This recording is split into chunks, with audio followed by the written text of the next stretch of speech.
अब हम बिलासपुर से छत्तीसगढ़ से जा रहे हैं महाराष्ट्र और गोवा।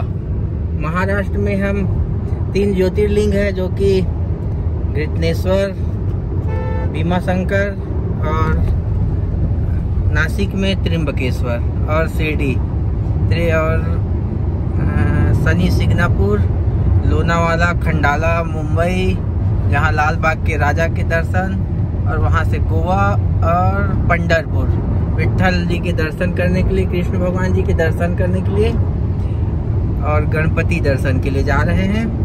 अभी हम निकल चुके हैं बिलासपुर से, अभी नान घाट के पास पहुँचे हैं जो कि रायपुर रोड है।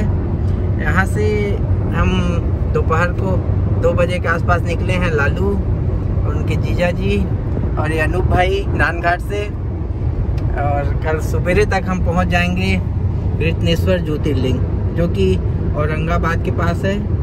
11वां ज्योतिर्लिंग है जो कि महादेव जी का। तो आगे हम आपको दिखाएंगे। अभी रायपुर, भिलाई, दुर्ग, नागपुर, औरंगाबाद, ऐसा हमारा रूट होगा। रात भर का सफ़र होगा और हम सवेरे लगभग 6 से 7 बजे के आसपास पहुंच जाएंगे और सुबह दर्शन करके वहां से निकलेंगे नासिक के लिए। तो पूरा वीडियो देखने के लिए बने रहिए हमारे YouTube चैनल पर, Akhilesh Sahu and my life style, जिसमें हम देश भर में घूम कर जितने देवी देवताओं वाली जगह है उसको हम आपको बताते रहते हैं और देखकर आप एंजॉय कीजिए। धन्यवाद। बिलासपुर से लगभग औरंगाबाद, यहाँ से लगभग 1000 किलोमीटर की दूरी पर है, जिसे हम आज रात भर में तय कर लेंगे और कल सुबह हम वहाँ पहुँच जाएंगे। अब सुबह पहुंचकर हम दर्शन करेंगे ज्योतिर्लिंग के, महादेव के, और ये नान घाट का पुल, और यहाँ से निकलते ही हम पहुंच गए हैं रायपुर, और यहाँ से दुर्ग, राजनांदगांव, नागपुर, धुले जो कि 847 किलोमीटर बता रहे हैं यहाँ से। धुले के बाद औरंगाबाद से 20 किलोमीटर की दूरी पर है त्र्यंबकेश्वर ज्योतिर्लिंग। यहाँ से निकलते ही हमें नागपुर पहुँचेंगे। नागपुर पहुँचते तक ही हमें थोड़ा देर होगा क्योंकि 4 लेन रास्ता बना हुआ है नागपुर तक, लेकिन फिर भी। अब हम नागपुर से मुंबई नागपुर एक्सप्रेसवे जो कि 700 से लेकर 800 किलोमीटर का 8 लेन सड़क है। इस एक्सप्रेसवे को हिंदू हृदय सम्राट बाला साहब ठाकरे जी महाराष्ट्र समृद्धि महामार्ग के नाम से जाना जाता है। यह महाराष्ट्र के 390 गाँवों से होकर 10 जिलों से होकर गुजरता है। यहाँ से आप देख सकते हैं मुंबई 764 किलोमीटर लिखा हुआ है यहाँ से। इसी रोड से आप धुले, औरंगाबाद, नासिक, ये उसका टोल टैक्स है। यहाँ से आप एंट्री करेंगे। एंट्री करते ही आपको यहाँ से स्कैन कर लिया जाएगा। आपके जो फास्टैग लगा होता है गाड़ी में, उससे आपको यहाँ से स्कैन कर लिया जाएगा और यहाँ आपका टोल टैक्स नहीं कटेगा।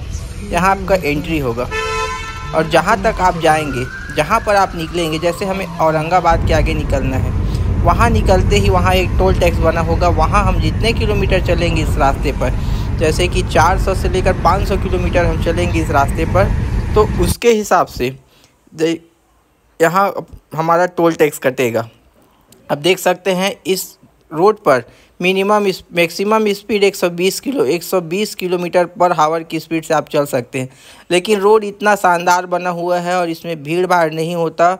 तो हमारी गाड़ी जैसे ही हम निकले यहाँ से 140, 150, 160 पे, और चाहे तो 180 से 200 तक भी चला सकते हैं। इतना शानदार और एकदम सपाट चिकना सड़क बना हुआ है। लेकिन आपको इस सड़क पर 120 की ही स्पीड पर चलनी है, क्योंकि इसमें मैक्सिमम स्पीड 120 का दिया हुआ है, और अगर आप इससे ज़्यादा चलाते हैं तो आपका चालान कट जाएगा। हम टेस्ट करने के लिए थोड़ी देर चला रहे हैं, उसके बाद हम 120 के ही स्पीड से चलेंगे इसमें। और रोड बिल्कुल खाली होता है। इस रोड में कहीं से भी जंगली जानवर या अन्य पशु इस रोड पर नहीं आ सकते, ना ही अन्य गाड़ियाँ इस रोड पर आ सकती है। देख सकते हैं वर्धा आगे है, नासिक है, क्योंकि इस रोड पर बाहरी व्यक्तियों का, बाहरी गाड़ियों का और बाहरी जानवरों का प्रवेश नहीं है, क्योंकि आप इसमें बाइक और 3 पहिया वाहन अंदर ला ही नहीं सकते। इसमें बैन है, और जैसे नीचे से या ऊपर से जानवरों को गुजरना होता है तो अंडरपास, ओवरब्रिज सब बना हुआ है इस रास्ते पर, और गुफाओं के बीच से टनल बना हुआ है। उसके रास्ते से आप निकलेंगे। पहले औरंगाबाद, नासिक, शिरडी जाने के लिए आपको बहुत घुमावदार रास्तों से होकर गुजरना होता था और यह रास्ता सीधा सीधा बना हुआ है। इस रास्ते से बिल्कुल समय का पता ही नहीं चल रहा है। हम लगभग सुबह सुबह पहुंच जाएंगे लग रहा है ऐसा। ये देख सकते हैं आप, टनल से गुजर रहे हैं। कई टनल बने हैं यहाँ इस रास्ते पर। टनल से होकर गुजरता है और ऊपर जंगल है, पहाड़ है, जिससे कि जानवर अपना ऊपर से ही आना जाना कर सकते हैं।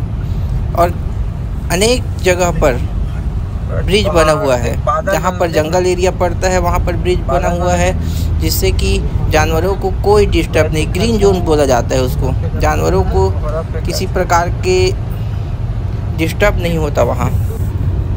ये औरंगाबाद कुछ देर में पहुँचने वाले हैं हम। वहाँ से शिरडी जाएंगे, फिर नासिक जाएंगे, फिर मुंबई जाएंगे इसी रास्ते से। अब इस रास्ते के बारे में हम आपको आगे बताते रहेंगे। एग्जिट यहाँ से जहाँ से आपको निकलना है वहाँ पर एग्जिट पॉइंट बना हुआ है। उसी एग्जिट पॉइंट से आप निकल सकते हैं और चारों तरफ से रोड ब्लॉक है, आप कहीं से नहीं निकल सकते। ये अब हम निकल रहे हैं एग्जिट पॉइंट से। यहाँ पर जैसे कि हम 400 या 500 किलोमीटर चले हैं तो उसके हिसाब से यहाँ से हमारा पैसा कट जाएगा। 1 रुपया 73 पैसे पर किलोमीटर के हिसाब से। तो लगभग हमारा 400 से 500 रुपया यहाँ कटेगा। लेकिन हमारा समय, हम रात के 2 बजे ही पहुँच गए यहाँ। हमारा समय बहुत बचा और तेल भी बचा हमारा। और समय के अनुसार गाड़ी का जो चलना है वो काफ़ी कंफर्टेबल रहा। तो इस रास्ते पर आप जब भी चले तो अपनी गाड़ियों में डीजल पूरी तरीके से भरवा कर निकले, फुल टैंक करा कर निकले और खाने पीने का सामान रख ले, क्योंकि रास्ते पर अभी नया नया बना है कुछ दिनों पहले यह सड़क। तो अभी होटल वगैरह कहीं पर नहीं बना है। अगर होटल वगैरह मिलेंगे ही तो 2-4 जगह पेट्रोल टंकी है वहाँ ही मिलेंगे, आपको अन्य जगहों पर नहीं मिलेगा। और एक और टोल एग्जिट पॉइंट बना हुआ है। तो हम लोग रास्ता थोड़ा भटक गए थे तो 2 किलोमीटर और चले हैं, तो उसका 2 किलोमीटर के हिसाब से यहाँ पैसा कटेगा। और यहाँ से नज़दीक में ही है त्र्यंबकेश्वर।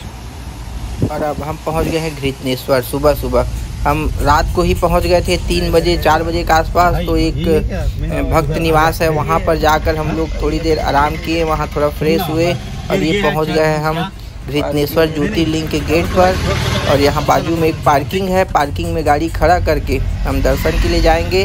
आप देख सकते हैं यहाँ घृतनेश्वर मंदिर का बोर्ड लगा हुआ है। बारिश का मौसम है तो हल्की बूंदाबांदी यहाँ सुबह सुबह हो रही है। और हमारी यात्रा का यह प्रारंभिक स्थान है जहाँ पहुँचे हैं हम पूरे महाराष्ट्र में घूमेंगे।